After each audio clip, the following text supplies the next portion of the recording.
तो प्यारे दोस्तों, आज की हमारी कहानी का नाम है निमंत्रण पत्र। विवाह की 10वीं वर्षगांठ के निमंत्रण पत्र छपकर अभी अभी आए थे। सविता बड़े चाव से उन्हें उलट पुलट कर देख रही थी। साथ ही सोच रही थी कि जल्दी से एक सूची तैयार कर ले और नाम पते लिखकर इन्हें डाक में भेज दे। ज़्यादा दिन तो बचे नहीं थे। कुछ निमंत्रण पत्र स्वयं बांटने जाना होगा, कुछ अमन अकेले ही देने जाएंगे। हाँ, कुछ कार्ड ऐसे भी होंगे जिन्हें लेकर वह अकेले जाएगी। सोते सोते सविता को उन पंडित जी की याद आई जिन्होंने उसके विवाह के समय उसके मांगलिक होने के कारण इस विवाह के असफल होने की आशंका प्रकट की थी। पंडित जी के संदेह के कारण दोनों परिवारों में उलझनें पैदा हो गई थी। ताई जी ने तो अपने इन पंडित जी की बातों से प्रभावित होकर कई पूजा पाठ करवा डाले थे। एक एक करके सविता को अपने विवाह से संबंधित सभी छोटी बड़ी घटनाएं याद आने लगी। कितना तनाव सहा था उसके परिवार वालों ने।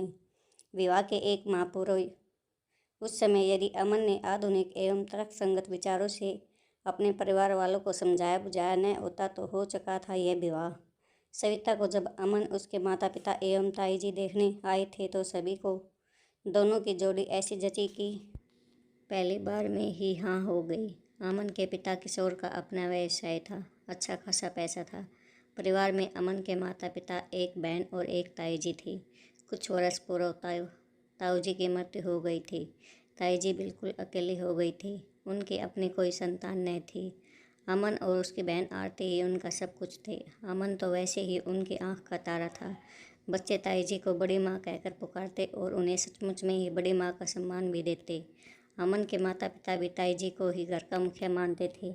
घर में छोटे बड़े सभी निर्णय उनकी सहमति से ही लिए जाते थे। जैसा कि प्राय होता है, लड़की पसंद आने के कुछ दिन पश्चात छोटी मोटी रस्म करके रिश्ता पक्का कर दिया गया। इस बीच अमन और सविता कभी कभार एक दूसरे से मिलने लगे। दोनों के माता पिता को इसमें कोई आपत्ति भी न थी। वे स्वयं भी पढ़े लिखे थे और स्वतंत्र विचारों के थे। बच्चों को उच्च शिक्षा देने के साथ साथ उनका पूर्ण विश्वास भी उन्होंने बच्चों को दिया था। अतः अमन का आना जाना बड़े सहज रूप में स्वीकार कर लिया गया। पंडित जी से शगुन और विवाह का मुहूर्त निकलवाने ताई जी ही गई थी। पंडित जी ने कन्या और वर दोनों की जन्मपत्री की मांग की थी। दूसरे दिन सविता के घर यह संदेशा भिजवाया गया कि कन्या की जन्मपत्री भिजवाई जाए ताकि वर की जन्मपत्री से मिलाकर उसके अनुसार ही विवाह का मुहूर्त निकाला जाए। सविता के माता पिता को भला इसमें क्या आपत्ति हो सकती थी। उन्होंने वैसा ही किया। 3 दिन पश्चात ताई जी स्वयं सविता के घर आई।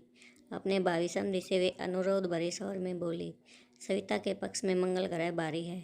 इसके लिए हमारे पंडित जी का कहना है कि आपके घर में सविता द्वारा 3 दिन पूजा करवा ली जाए तो इस ग्रह का प्रकोप कम हो सकता है।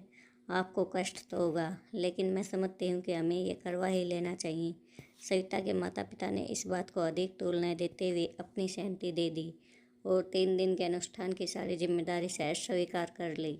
2 दिन आराम से गुजर गई और सविता ने भी पूरी निष्ठा से इस अनुष्ठान में भाग लिया। तीसरे दिन प्रातः ही फोन की घंटी बजी और लगा कि सविता के पिता फोन पर बात करते करते थोड़े झुंझला से रहे हैं। फ़ोन रखकर उन्होंने बताया, ताई जी के कोई स्वामी जी पधारे हैं। ताई जी ने उनको सविता और अमन की जन्म कुंडली आदि दिखाकर उनकी राय पूछी थी।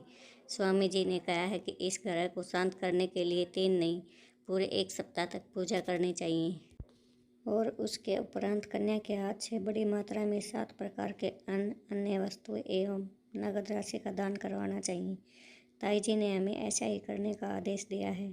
यह सब सुनकर सविता को अच्छा नहीं लगा। एक तो घर में वैसे ही विवाह के कारण काम बढ़ा हुआ था, जिस पर दिन रात पंडितों की पूजा पाठ, उनके खाने पीने का प्रबंध और उनकी देखभाल, वह बेहद परेशान हो उठी। सविता जानती थी कि दान दक्षिणा की जो सूची बताई गई है उसमें भी पिताजी का काफ़ी खर्च होगा। वह समझ नहीं पा रही थी कि क्या करे, लेकिन माँ के चेहरे पर कोई परेशानी नहीं थी। उन्होंने ही जैसे तैसे पति और बेटी को समझा बुझाकर धीरज न खोने के लिए राजी किया। उनकी व्यवहारिक बुद्धि यही कहती थी कि लड़की वालों को थोड़ा बहुत झुकना ही पड़ता है। इस बीच अमन भी अपनी और अपने माता पिता की ओर से सविता के घर वालों से उन्हें परेशान करने के लिए क्षमा मांगने आया। वह जानता था कि यह सब ढकोसला है, लेकिन ताईजा की भावनाओं और उनकी ममता की कदर करते हुए वह उन्हें दुखी नहीं करना चाहता था। इसलिए वह भी इसमें सहयोग देने के लिए राजी हो गया था, वरना वह और उसके माता पिता किसी भी कारण से सविता के परिवार वालों को अनुचित कष्ट नहीं देना चाहते थे। लेकिन अभी एक और प्रहर बाकी था। किसी ने यह भी बता दिया था कि इस अनुष्ठान के पश्चात कन्या का एक झूठ-मूठ का विवाह बकरे या भेड़ से करवाना जरूरी है, क्योंकि मंगल की जो कुदृष्टि पूजा के बाद भी बच जाएगी वह उसी पर पड़ेगी। उसके पश्चात सविता और अमन का विवाह बड़े धूमधाम से होगा और उनका वैवाहिक जीवन संपूर्ण रूप से निष्कंटक हो जाएगा। ताई जी यह संदेश लेकर स्वयं आई थी। उस समय सविता घर पर नहीं थी। जब वह आई और उसने यह बेहुदा प्रस्ताव सुना तो बौखला उठी। उसे समझ नहीं आया कि वह क्या करे। पहली बार उसने अमन को अपनी ओर से इसमें सम्मिलित करने का सोचा। उसने अमन से मिलकर उसे सारी बात बताई। अमन की भी वही प्रतिक्रिया हुई जिसकी सविता को आशा थी। वह सीधा घर गया और अपने परिवार वालों को अपना निर्णय सुना डाला। यदि आप इन सब ढकोसलों को और बढ़ावा देंगे या मानेंगे तो मैं सविता तो क्या, किसी भी अन्य लड़की से विवाह नहीं करूँगा और जीवन भर अविवाहित रहूँगा। मैं आपको दुखी नहीं करना चाहता, आपकी भावनाओं को ठेस नहीं पहुँचाना चाहता, नहीं तो मैं पूजा करने की बात पर ही आपको रोक देता। लेकिन अब तो हद ही हो गई है। आप लोगों को मैंने अपना फैसला सुना दिया है, अब आगे आपकी इच्छा। ताई जी का रो रो कर बुरा हाल था। उन्हें तो यही चिंता खाई जा रही थी कि सविता के मांगलिक होने से गौरव का अनिष्ट न हो। लेकिन अमन उनकी बात समझने की कोशिश ही नहीं कर रहा था। उसका कहना था यह झूठ मूठ का विवाह कर लेने से सविता का क्या बिगड़ जाएगा। उधर सविता को भी अमन ने यही पट्टी पढ़ाई थी कि तुम पर कैसा भी दबाव डाला जाए तुम टस से मस नहीं होना। भले ही कितनी मिन्नतें करे, जबरदस्ती करे, किसी भी दशा में तुम अपना फैसला न बदलना। भला कई मनुष्य का विवाह जानवर से भी होते हैं, भले ही ये झूठ मूठ का ही क्यों न हो।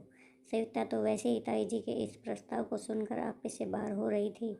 उस पर अमन ने उसकी बात को सम्मान देकर उसकी हिम्मत को बढ़ाया था। साथ ही अमन ने यह भी बता दिया था कि उसके माता पिता को सविता बहुत पसंद है और वे इन ढकोसलों में विश्वास नहीं करते।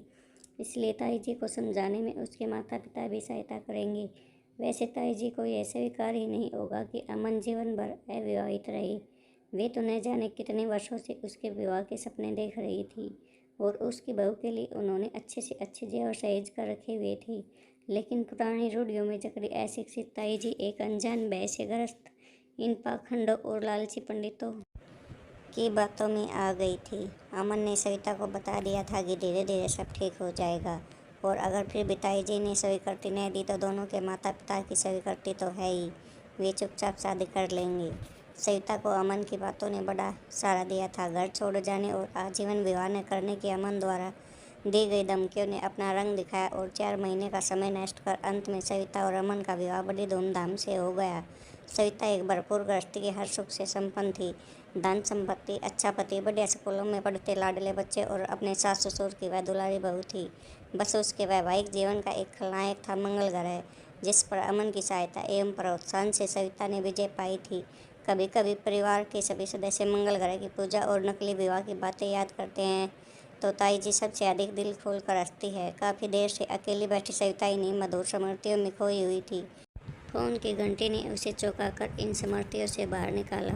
फ़ोन पर बात करने के बाद उसने अपना कार्यक्रम निश्चित किया और यही तय किया कि अपने सफल विवाह की 10वीं वर्षगांठ का सबसे पहला निमंत्रण पत्र वह आज ही पंडित जी को देने स्वयं जाएगी। ऐसा निर्णय लेते ही उसके चेहरे पर एक शरारत भरी मुस्कान उभर आई और वह पंडित जी के घर की तरफ चल पड़ी। तो प्यारे दोस्तों, आपको आज की हमारी कहानी कैसी लगी?